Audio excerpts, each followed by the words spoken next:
Bismillahirrahmanirrahim. Assalamualaikum warahmatullahi wabarakatuh. Innal hamdalillah nahmaduhu wa nasta'inu wa nastaghfiruh wa na'udzu billahi min syururi anfusina wa sayyiati a'malina. May yahdihillahu fala mudhillalah wa may yudlilhu fala hadiyalah. Asyhadu an la ilaha illallah wa asyhadu anna Muhammadan abduhu wa rasuluh.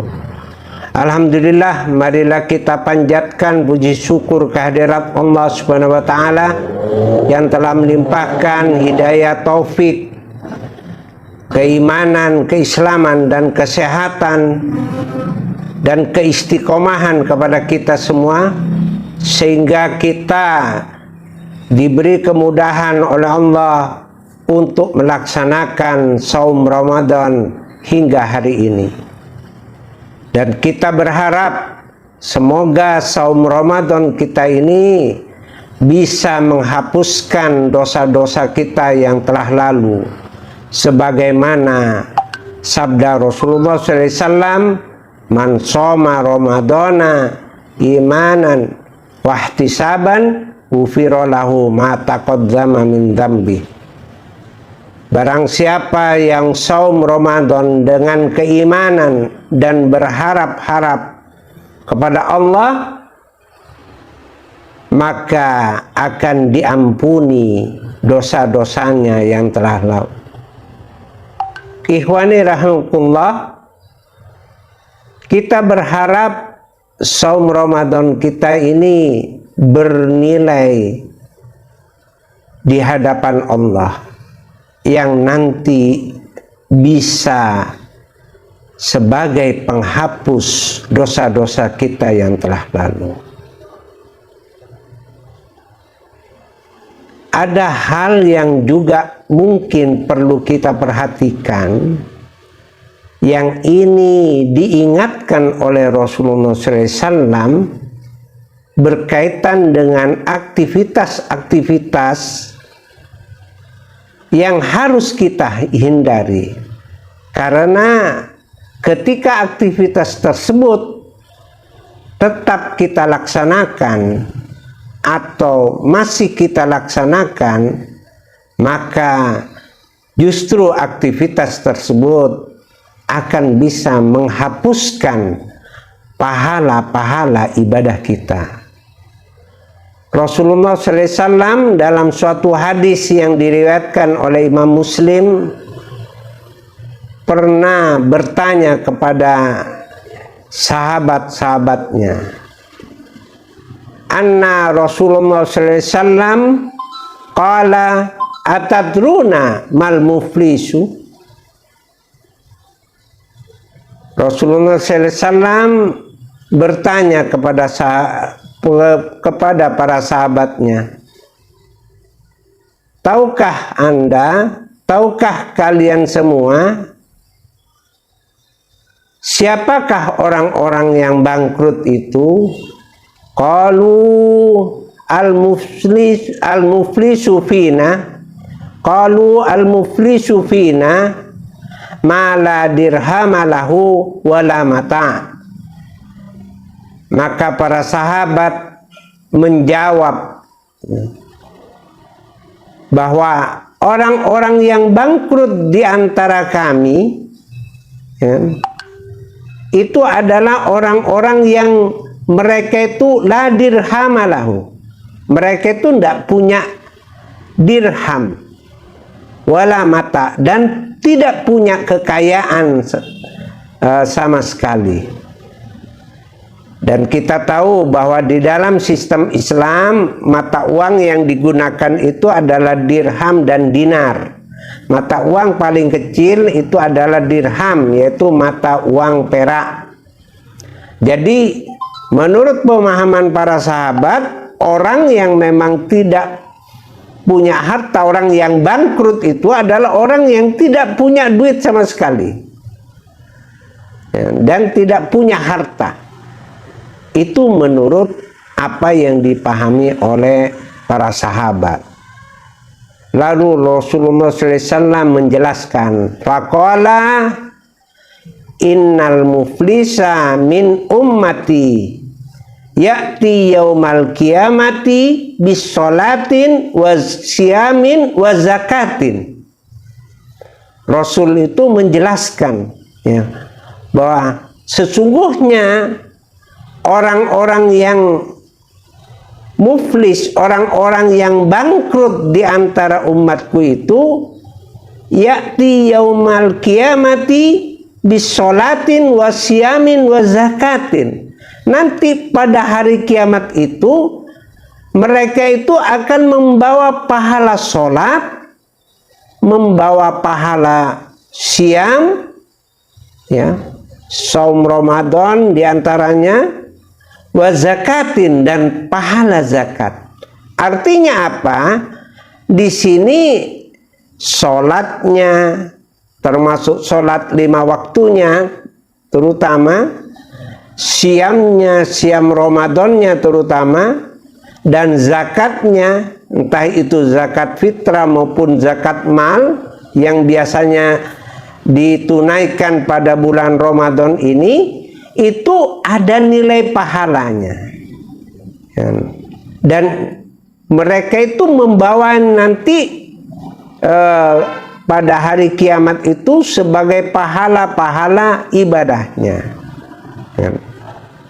Akan tetapi ketika dipandang itu semuanya sebagai suatu pahala dan dinilai oleh Allah sebagai sesuatu yang luar biasa, ya, sebagai pahala dari Allah, cuman di sini dilanjutkan dalam hadis tersebut, wa ya'ti qad syatama hadza wa qadhafa hadza wa akala mala hadza wa syafaka dama hadza wa daraba hadza fayu'ta hadza min hasanatihi wa hadza min hasanatihi fa in faniyat hasanatuhu qabla ayyuqda ma alaihi uhidha min khatayahum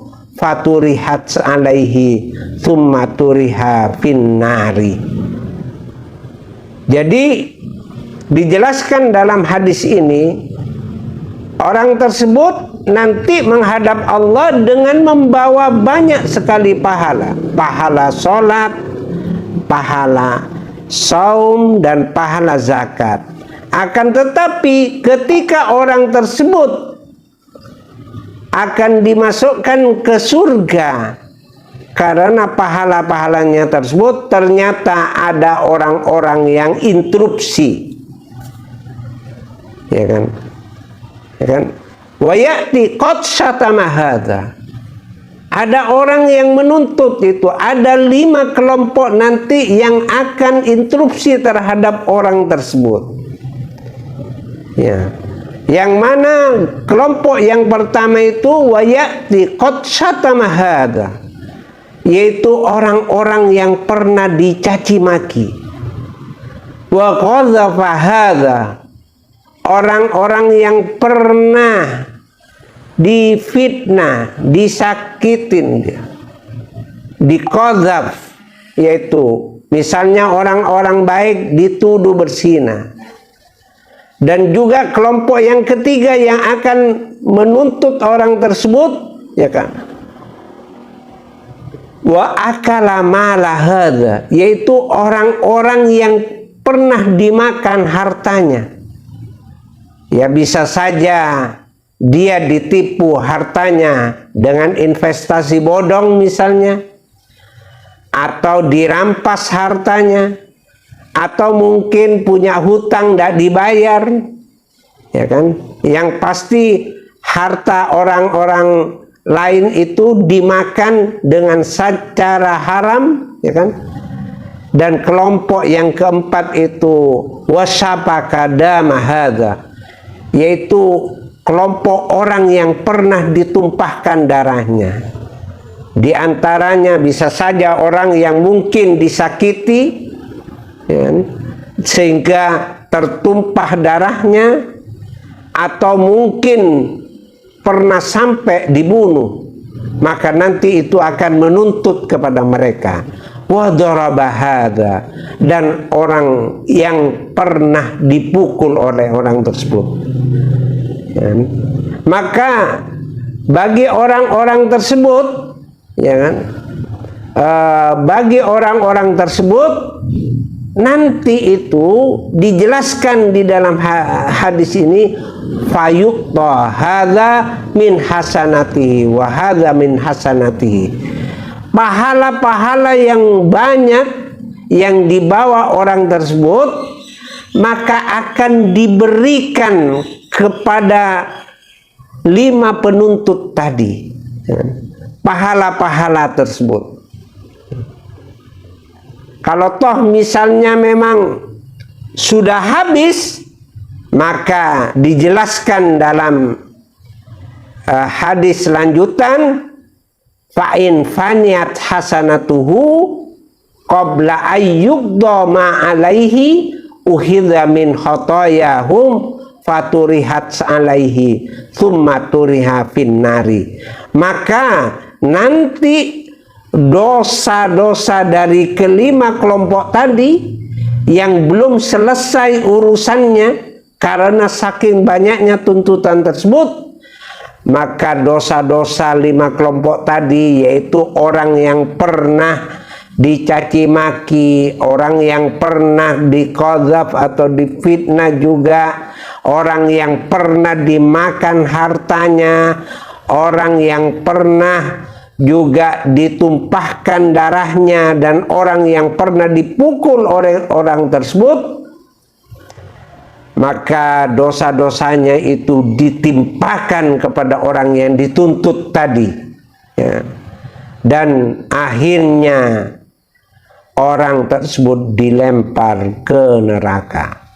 Ya, dari sini kita pahami, meskipun seseorang itu nanti dia membawa pahala sholat, membawa pahala saum, maupun juga membawa pahala zakat, akan tetapi ternyata dalam hubungan muamalah dengan orang-orang lain, dia melakukan hal-hal seperti mencaci maki, seperti juga menuduh atau memfitnah seseorang dengan qadzaf, ya, menuduh berzina, ataupun juga memakan harta orang lain dengan tidak halal, pernah menumpahkan darah orang lain dengan tidak syar'i, maupun juga pernah memukul orang lain secara tidak syar'i, justru nanti orang tersebut pahalanya akan ditimpakan kepada